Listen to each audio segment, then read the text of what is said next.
રાજકોટ જિલ્લાના જેતપુર પાસે આવેલ સુપ્રસિદ્ધ યાત્રાધામ કાગવડ ખોડલધામ ખાતે આજે ભક્તિ અને શક્તિનો અનોખો સંગમ જોવા મળ્યો। ગુજરાતના પૂર્વ મુખ્યમંત્રી અને ઉત્તર પ્રદેશના રાજ્યપાલ આનંદીબેન પટેલ આજે સપરિવાર માં ખોડલના શરણોમાં શીશ ઝુકાવવા પહોંચ્યા હતા। ખોડલધામ ટ્રસ્ટના ટ્રસ્ટીઓ દ્વારા રાજ્યપાલશ્રીનું ઉષ્માભર્યું સ્વાગત કરવામાં આવ્યું હતું। આ પ્રસંગે ખોડલધામના ટ્રસ્ટીઓ અને અન્ય અગ્રણીઓએ ઉપસ્થિત રહી તેમને આવકાર્યા હતા। ખાસ વાત એ છે કે અનાર પટેલને ખોડલધામ સંગઠનમાં મહત્વની જવાબદારી મળ્યા બાદ આનંદીબેન પટેલની આ પ્રથમ મુલાકાત છે।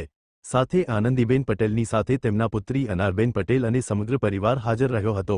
શાસ્ત્રોક્ત વિધિ વિધાન સાથે આનંદીબેન પટેલે માં ખોડલના શિખર પર ધ્વજારોહણ કર્યું હતું। માના દર્શન અને વિશેષ પૂજા અર્ચના કરી તેમણે ધન્યતા અનુભવી હતી। અહેવાલ સંજય પોપટ।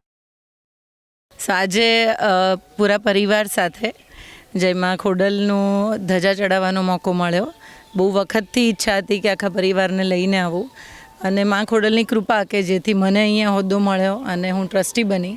એના પછી ધજા નહોતી ચડાવી એટલે આજે મારા બધા પરિવાર મારી બધા સંસ્થાના કાર્યકર્તાઓ અને અમે બધા સાથે આવી ધજા ચડાવી એનો ખૂબ આનંદ છે। મા માટેનો ગ્રેટિટ્યૂડ વ્યક્ત કરવાનો મોકો મળ્યો। મારી દીકરીની ફિલ્મ આવી રહી છે અને એનું બી અમને એક ભાવ હતો કે એનું ટ્રેલર આવ્યું અને ટ્રેલર પહેલાં માના ચરણોમાં મૂકીને પછી આગળ એ કામ કરે તો એનો બી ભાવ હતો એટલે પરિવારના ભાવ માટે આજે અમે ધજા ચડાવી।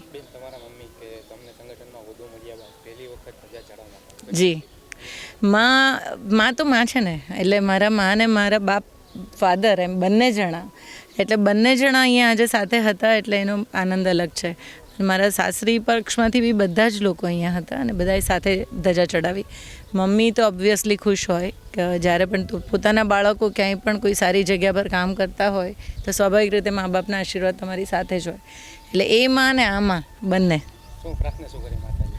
બસ પ્રાર્થના કરવાનો તો એક જ છે ને કારણ કે જે મળ્યું છે અને જે ભગવાને આપ્યું છે ઉપરવાળાએ એની કૃપા અને કૃપા જ માટે જ ધજા હોઈ શકે। માંગ તો હું ક્યારેય નથી કરતી ક્યારેય નહીં અને હંમેશા એ કે તમે ઘણું બધું આપ્યું છે એની કૃતજ્ઞતા વ્યક્ત કરવાની વાત છે।